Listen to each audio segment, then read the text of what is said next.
प्रणाम, हर हर महादेव। दोस्तों देखिए, आज हम लोग बहुत ही प्यारा बोलबम सॉन्ग शूटिंग कर रहे हैं और वो हमारे पीछे सब शंकर जी लगे हुए हैं।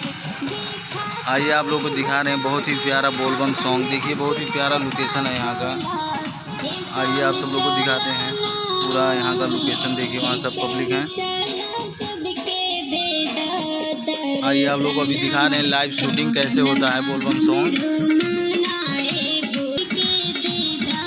देखिए वहाँ पर हो रहा है शूटिंग। चलिए रेडी। देखिए बहुत ही प्यारा बोलबम सॉन्ग है।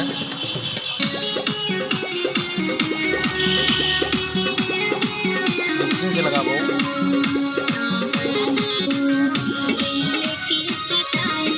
देखिए बहुत ही प्यारा सॉन्ग है।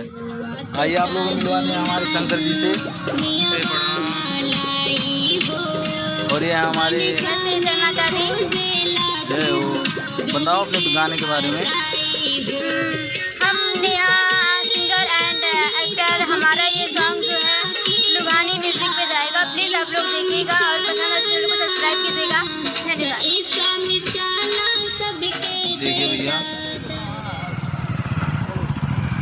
ये हमारा सॉन्ग लुभानी म्यूजिक पे जाएगा। प्लीज़ आप लोग देखिएगा। और ये देखिए हमारे शंकर जी को हमारे पीछे पीछे आ रहे हैं। बाइक पे बैठे हुए हैं। हमारे पवन भैया गाड़ी चला रहे हैं और हमारे शंकर जी पीछे बैठे हुए हैं। कितने अच्छे से हमारे शंकर जी धूप में तप रहे हैं। कितना अच्छा लग रहा है उनको।